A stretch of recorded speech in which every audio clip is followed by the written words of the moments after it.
Polscy Tatarzy przez ponad 700 lat zawsze wiernie służyli Rzeczypospolitej. Walczyli pod Grunwaldem, walczyli przeciw Rosji, Szwecji i Turcji. Uczestniczyli w powstaniach narodowych, a także bronili Polski we wrześniu 1939 roku. Bili się także pod Monte Cassino. Dlaczego muzułmańska społeczność Tatarów stała się jedną z najbardziej lojalnych grup Rzeczpospolitej? W tym filmie przedstawimy fascynującą historię polskich Tatarów, żołnierzy, patriotów i strażników własnej tradycji. Jeśli spodoba się Wam ten film, udostępnijcie go znajomym, dajcie łapkę w górę, kliknijcie subskrybuj, a także wesprzyjcie kanał Zakazane Historie, za co z góry dziękuję. Złotymi patronami kanału są pan Andrzej Maciejewski z Alaski, pan Patryk Krupiński z Luksemburga oraz Centurion Finance Asi, spółka akcyjna.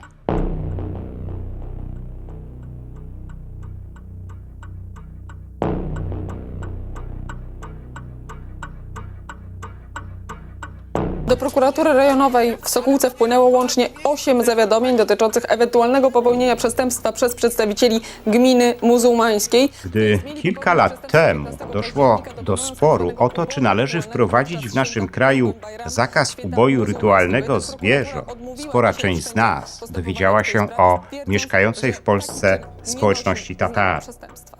Wielu z nas miało bowiem przekonanie, że Tatarzy to bohaterowie zamierzchłej przeszłości, o których możemy już tylko przeczytać w powieściach Henryka Sienkiewicza. Ale tak wcale nie jest.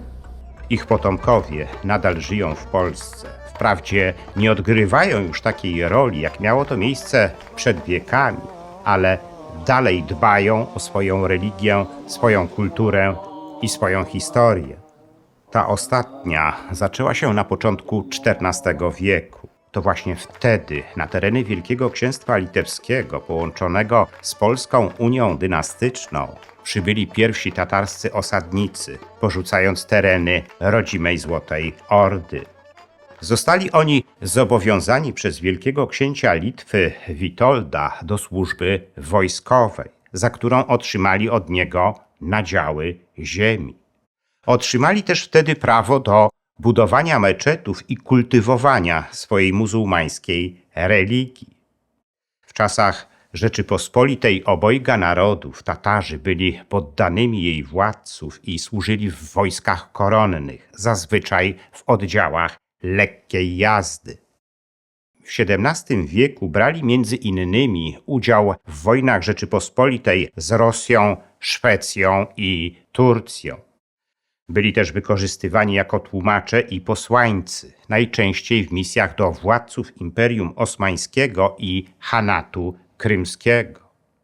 Choć Tatarzy zawsze byli lojalnymi poddanymi króla Rzeczypospolitej, nie zawsze jednak wiodło im się dobrze. Z powodu biedy i łamania nadanych im wcześniej praw w 1672 roku kilka tatarskich chorągwi zbuntowało się przeciwko Rzeczypospolitej i przeszło na stronę turecką. W reakcji na ten incydent król Jan III Sobieski, chcąc pozyskać Tatarów do kolejnej wojny z Turkami, wymusił na Sejmie Koronnym przywrócenie Tatarom wszystkich nadanych im praw i wypłacił im zaległy żołd w postaci nadań ziemskich w dzisiejszej północno-wschodniej Polsce. W ten właśnie sposób Tatarzy pojawili się w Bochonikach, Drachlach, Malawiczach Górnych, Kruszynianach i Kamionce na Podlasiu, a także w wielu innych wsiach ówczesnej ekonomii brzeskiej i kobryńskiej. Sobieski zezwolił także Tatarom na nabywanie nowych dóbr ziemskich i rozporządzanie nimi bez ograniczeń. W ten właśnie sposób Tatarzy osiedlili się na Podlasiu i Lubelszczyźnie. Zajmowali się głównie handlem, łowiectwem, garbarstwem i hodowlą bydła, ale stopniowo tracili znajomość swojego ojczystego języka. Jedynym, co ich jeszcze wyróżniało, była muzułmańska religia, kultywowana w rodzinach. Osadnictwo tatarskie we wschodniej Polsce kontynuowali następni królowie August II Mocny i August III. Wraz z upadkiem Rzeczypospolitej obojga narodów skończył się dla Tatarów dobry czas. Popadali w biedę, ale zawsze czuli się w obowiązku walczyć za Polskę. Walczyli więc w polskich formacjach doby napoleońskiej, stawali do walki z zaborcami w powstaniach narodowych, pomimo tego, że spotykały ich za to straszliwe represje po ich upadku. Swoje robiła także bezwzględna rusyfikacja. Coraz częściej wyjeżdżali w głąb Rosji w poszukiwaniu lepszych warunków do życia. Część z nich wyjechała nawet do Stanów Zjednoczonych, tworząc w Nowym Jorku swoją tatarską kolonię, która istnieje do dzisiaj.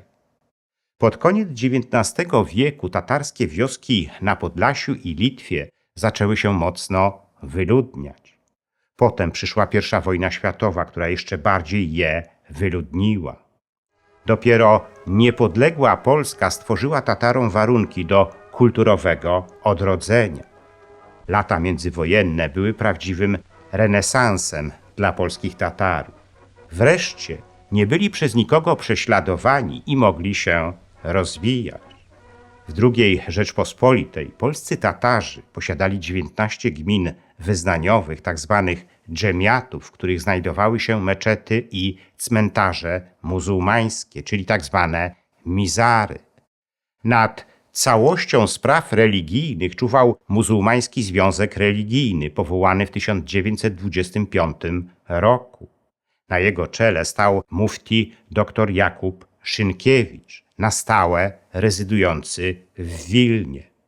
Działało również Kolegium Muzułmańskiego Związku Religijnego i odbywały się kongresy muzułmańskie. Prężnie działał także Związek Kulturalno-Oświatowy Tatarów Rzeczpospolitej pod przewodnictwem Olgierda Najmana Mirzy Kryczyńskiego. Na co dzień prokuratora Sądu Okręgowego w Wilnie, a potem prokuratora Sądu Najwyższego w Warszawie. Wśród Tatarów pojawiła się wtedy bardzo prężna i dobrze wykształcona elita.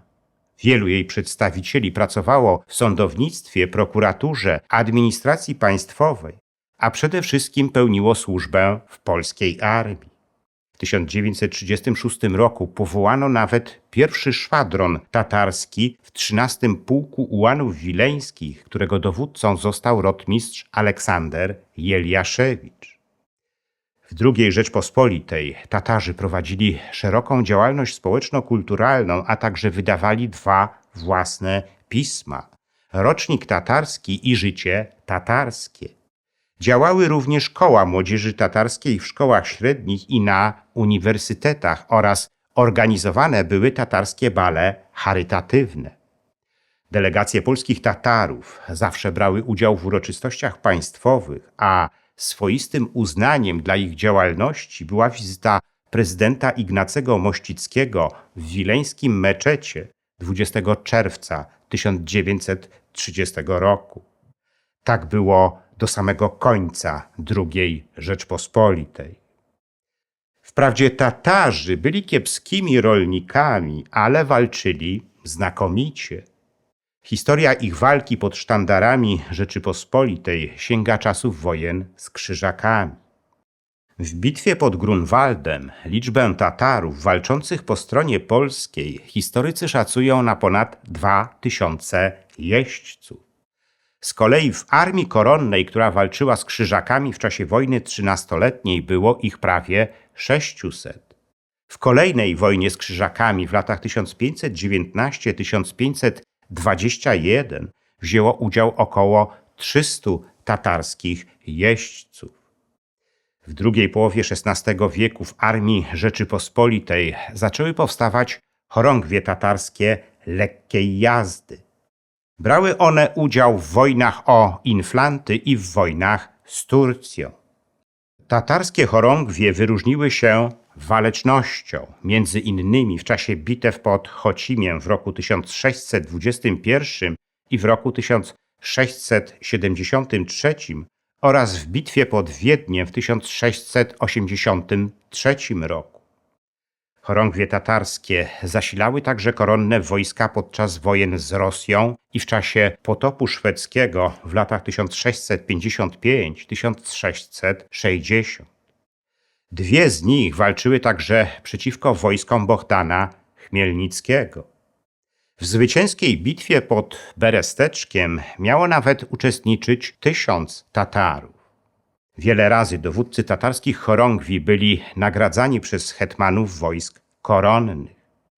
Na początku XVIII wieku tatarska lekka jazda zaczęła być nazywana jazdą ułańską od nazwiska tatarskiego pułkownika Aleksandra Ułana, walczącego w armii króla Augusta II w wojnie ze Szwedami i stronnikami Stanisława Leszczyńskiego. Po pułkowniku Ułanie jazdą ułańską dowodził generał major Czymbaj Murza Rudnicki. Z czasem Ułanami zaczęto nazywać żołnierzy wszystkich tatarskich jednostek. Brały one udział w wojnie o sukcesję austriacką, która trwała w latach 1740–1748 i w wojnie Prus z Saksonią, która trwała w latach 1756–1763. Pułki tatarskiej jazdy jako pierwsze zaczęły wyposażać swoich żołnierzy w długie lance z proporczykami, których używano do zmasowanego uderzenia na wroga. W czasach panowania króla Stanisława Augusta Poniatowskiego tatarskie pułki Ułanów wiele razy starły się z wojskami rosyjskimi. Wzięły również udział w insurekcji kościuszkowskiej z 1794 roku, walcząc między innymi w bitwie pod Maciejowicami oraz biorąc udział w obronie warszawskiej Pragi. Prawdziwą chwałą okrył się wtedy tatarski pułk generała Józefa Bielaka, który jako jedyny został odznaczony Krzyżem Virtuti Militari. Tatarska rodzina Bielaków wychowała zresztą wielu wspaniałych dowódców walczących w obronie Polski. Syn generała Bielaka, podpułkownik Mustafa Bielak, walczył w armii księstwa warszawskiego, a potem brał udział w powstaniu listopadowym. W powstaniu styczniowym walczył natomiast kapitan Bronisław Bielak, który wcześniej służył w armii carskiej, ale potem przyłączył się do powstańców na Suwalszczyźnie. Gdy w 1918 roku Polska odzyskała niepodległość, Tatarzy zabiegali o stworzenie własnej jednostki w polskiej armii. I w styczniu 1919 roku na rozkaz marszałka Józefa Piłsudskiego przystąpiono do tworzenia tatarskiego pułku. Wziął on między innymi udział w wojnie polsko-bolszewickiej 1920 roku, walcząc na Polesiu i w rejonie Płocka. Po zakończeniu wojny polsko-bolszewickiej pułk jednak rozformowano, a w jego miejsce stworzono dywizjon muzułmański liczący około 400 żołnierzy. Po kolejnych reorganizacjach w polskiej armii dywizjon ten został tylko szwadronem. W 1936 roku nadano mu nazwę pierwszego szwadronu 13 Pułku Ułanów Wileńskich, a jego dowództwo objął rotmistrz Aleksander Jeliaszewicz. Była to jednostka, której celem było kultywowanie tatarskich tradycji wojennych, ale tatarscy dowódcy pełnili wtedy służbę w wielu innych jednostkach polskiej armii. I tak przykładowo pułkownik Leon Mirza Sulkiewicz był dowódcą 6 Dywizjonu Artylerii Konnej w Stanisławowie, a potem dowodził artylerią w 20 Dywizji Piechoty. Gdy 1 września 1939 roku Polskę zaatakowali Niemcy, do których 2 tygodnie później dołączyli Sowieci, Tatarzy znowu stanęli do walki w obronie ojczyzny. 13 Pułk Ułanów Wileńskich walczył w rejonie Piotrkowa Trybunalskiego, a następnie w rejonie Maciejowic nad Wisłą, gdzie przypuścił swoją ostatnią szarżę na pozycję nieprzyjaciela. W czasie II wojny światowej Tatarzy walczyli również w szeregach polskich sił zbrojnych na zachodzie. Brali między innymi udział w walkach o Monte Cassino, gdzie wielu z nich poległo. Ich mogiły można odszukać dzisiaj na tamtejszym polskim cmentarzu wojennym. Po wojnie w granicach Polski pozostały już tylko dwie tatarskie wsie – Bochoniki i Kruszyniany na Podlasiu. Komunistyczna władza zapomniała jednak o polskich Tatarach i ich wiernej służbie dla Polski. Tatarzy nie mieli wtedy szans na odbudowę swojej wspólnoty. W Ludowym Wojsku Polskim nie było już tatarskiej jednostki, która mogłaby kontynuować bojowe tradycje polskich Tatarów. Po roku 1989 nastąpiło jednak kulturowe przebudzenie polskich Tatarów. Jego wyrazem było między innymi utworzenie w 1992 roku Związku Tatarów Rzeczpospolitej Polskiej w Bochonikach, który to związek ma swoje oddziały w Białymstoku i Gdańsku. Jego działacze zajmują się dokumentowaniem przeszłości zamieszkujących w Polsce Tatarów oraz walką o ocalenie tatarskiej tożsamości. To ostatnie zadanie jest dzisiaj wielkim wyzwaniem, bo Tatarów jest w Polsce coraz mniej. W ostatnim spisie ludności narodowość tatarską zadeklarowało w Polsce jedynie 1916 osób, z czego 665 jako jedyną narodowość. I dlatego warto zrobić wszystko, aby ocalić polskich Tatarów przed wyginięciem.